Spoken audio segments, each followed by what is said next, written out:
Hello everyone. So we are going to start the part 2 of coarse dispersion. So in this part we are going to deal with the interfacial phenomena. The interfacial phenomenon of colloidal particle. Why this colloidal particle they generally coagulate or agglomerate upon standing. The types of different suspension. So without wasting any time, let's start our presentation. You see the interfacial property of the suspended particles. So these suspended particles are the particle that is the dispersed phase, which are generally dispersed in the dispersion medium, which is generally a water or sometimes a oily medium, right? So you see, we generally perform a work to reduce the size of the solid particle and disperse them in a continuous phase. This work may be in the terms of force, means if we have a solid particle, first of all we need to break up this solid particle into fine granules, right? After breaking up the particle into fine granules, right, then they are dispersed in the continuous medium, right? So as we all know that when we divide a particle into smaller size, the surface area of the particle it increases, right? So the large surface area of the particles that result from the size reduction, it is associated with the free energy, and thus it makes the system thermodynamically unstable, because there is a large surface area which makes the system to have high free energy, and because of which the system it becomes thermodynamically unstable. So what the system will do now? It means that the particles are highly energetic. When we break the particle into smaller sizes, they are highly energetic and they tend to regroup in such a way to decrease the total area. As the size of the particle is reduced, they have high energy and thus they become thermodynamically unstable. Just to come back to, or just to revert back to its stable state, what they will do? They will try to regroup, they will try to agglomerate, just to decrease the surface area as well as to decrease the surface free energy, right? So the particles in the liquid suspension, therefore they tend to flocculate. That's why they tend to flocculate or agglomerate to form light fluffy conglomerates that are held together by the van der Waals forces of attraction. Clear? Now you see, under certain conditions, the particle may adhere by stronger forces to form aggregates. Sometimes it happens, these particles they generally form stronger, they generally develop stronger forces of attraction and they forms aggregates. Now, caking. I hope you know what is caking. If you don't know, let me explain once again. If you ever observe a bottle of suspension, suppose you have antacid bottle in your home, right? Example, polychlor. If we see the polychlor standing in the table or somewhere else where you have kept the bottle, after some time you will find that there are two layers within the bottle. One layer it is at the below, that is the dark color layer, means those are the suspended particles, and the upper layer it is a light color layer, that is the continuous medium. So this settling down on the particle it is known as caking. Settling down on the particle at the bottom it is known as caking. So caking it often occurs by the growth and fusing together of the crystal in the precipitate to form the solid aggregates. Means when this crystal or when these solid particles they will aggregate together, they will separate out from the dispersion medium and they just form the cake. Now the formation of any type of agglomerates, either your flocules or aggregates, are taken as a measure of the system tendency to reach a thermodynamically stable state. Why? As I already told you, when we break the size of the particle, the surface charge, the surface area of the particle it increases. When the surface area of the particle will increase, the system will have high energy. And in this world, every system has the tendency to come back to a low energy system, just to maintain the thermodynamic law and just to maintain a stable state. So an increase in the work, or you can say surface free energy delta G, brought by dividing the solid particle into smaller particles, right? So when we are going to divide the particles into smaller particles, we are performing a work, that is W, and the surface energy, that is del Z, and dividing the particle into smaller particle, and consequently this led to the increase of the surface area. So there is a equation, simple equation, you see, delta G, that is the surface free energy, is equal to gamma SL into delta A. Now what is gamma SL? Gamma SL is nothing but it is the interfacial tension between the liquid medium and the solid particle. I repeat, gamma SL, it is the interfacial tension. Interfacial tension, that is the, which has come from the interaction between the liquid medium and that of the solid particles. So therefore the system tends to reduce the surface free energy. The system will try to reduce the surface free energy to 0 to become a stable. This value, the system always try to make it 0 so that it can become what? Stable. To reach a stable state or equilibrium, so delta G should be 0. In what condition delta G can become 0? There are two conditions. Number one, a reduction of the interfacial tension. This tension can be reduced. A reduction of the interfacial tension, if it becomes 0, then 0 into delta A will be equal to 0, or a decrease in the interfacial area. If this becomes 0, then then gamma SL into 0 will be 0. Then the delta G will become the 0. Now, how we can make the value 0? You see, simple. Number one, decrease of interfacial area. Decrease of interfacial area, that is the delta A. How you can decrease the interfacial area? Simply just by flocculation or aggregation. This particle will come close to each other, they will form the flocules, and finally their area will be decreased. We know that the surface area of a bigger particle is less as compared to that of a smaller particle, which is desirable or undesirable in the pharmaceutical suspension.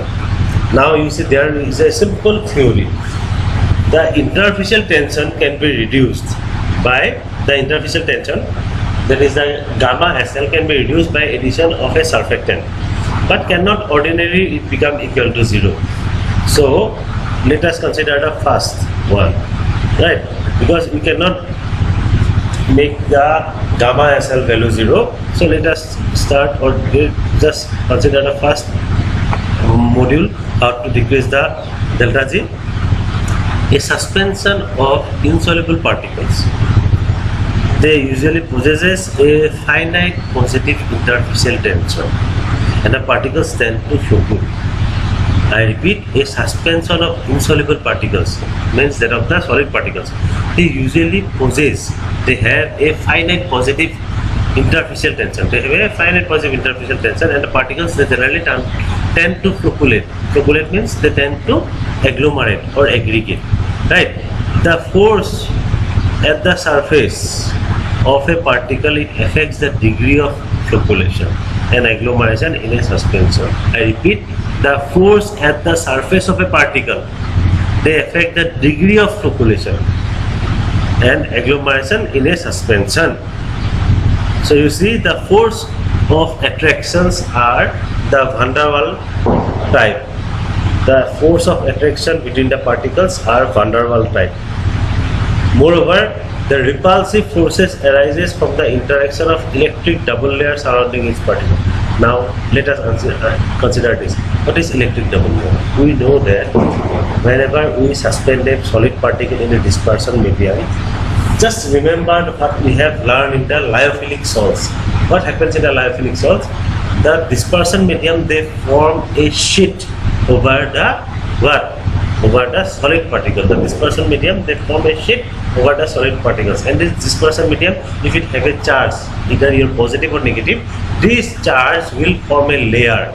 This charge will form a layer. So first, if it have a high concentration of negative charge, it will first form a negative layer above this particle.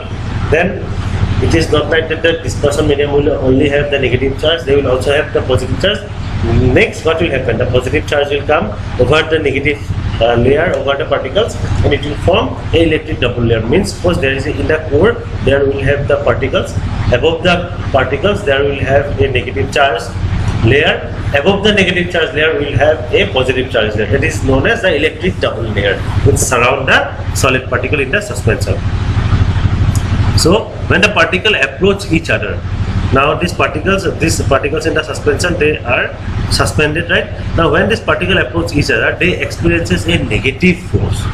Why they experiences a negative force? Because the particles carry finite charge on their surfaces.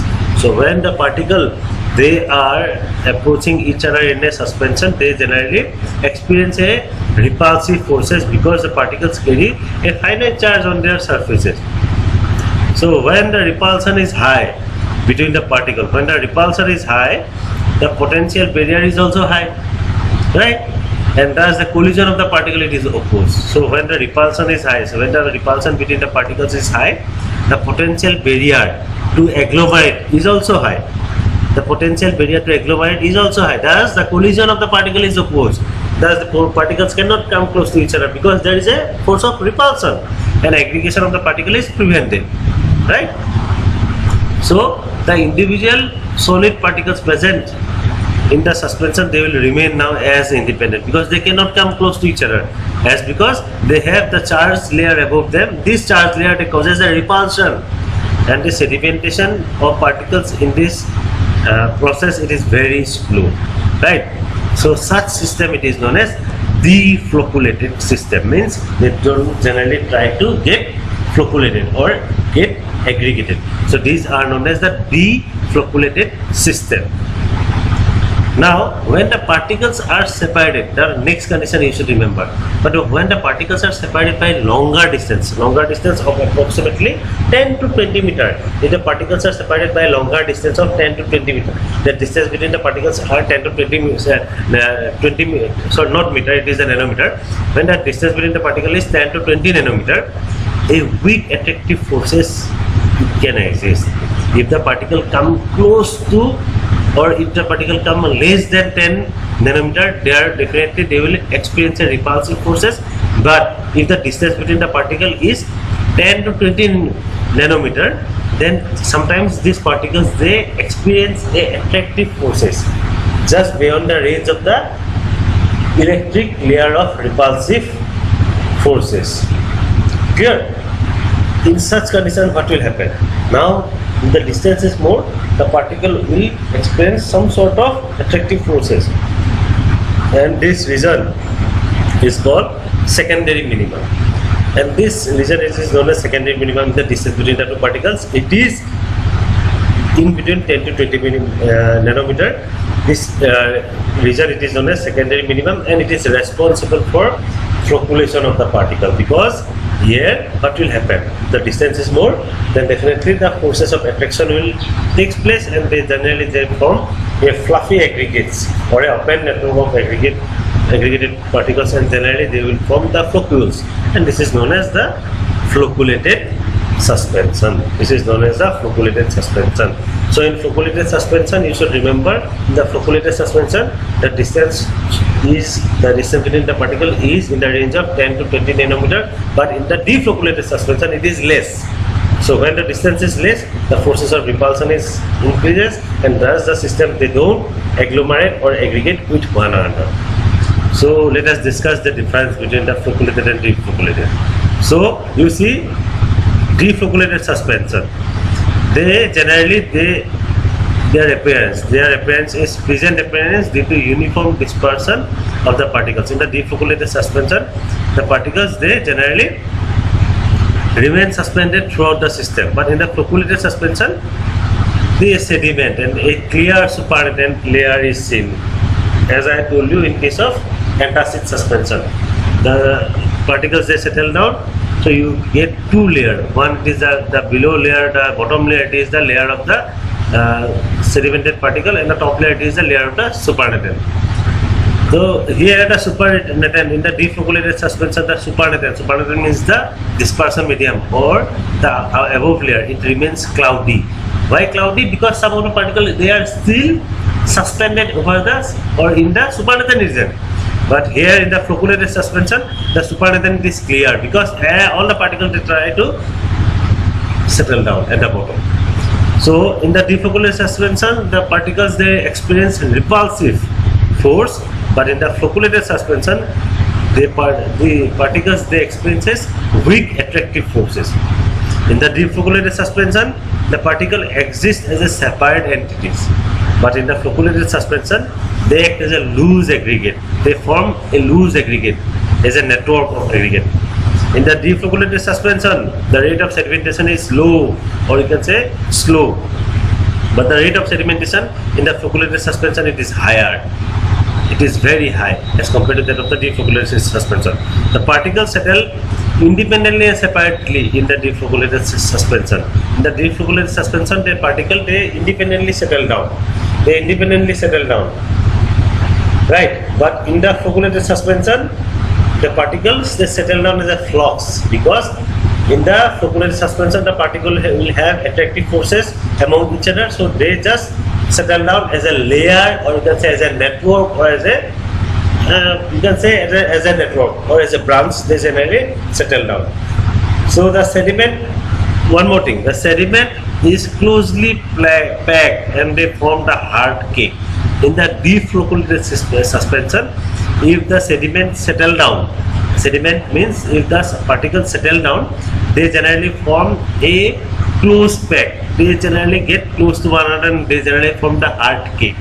And this hard cake, it is very hard.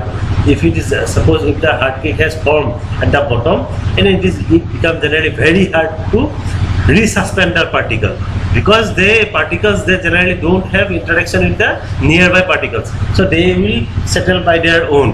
But in case of flocculated suspension, they are loosely packed as an open network and they do not form the hard cake. In the flocculated suspension, the particle, they do not form the hard cake, and thus they are easy to disperse. So as they are forming a network, just shake the bottle before use. Eventually, whenever you are going to shake the bottle, the layer of the particle will get separated and the suspended particle will get redispersed easily. So thank you everyone. If you like the video, just press the like icon. You can share this video and you can subscribe to my channel. Thank you once again.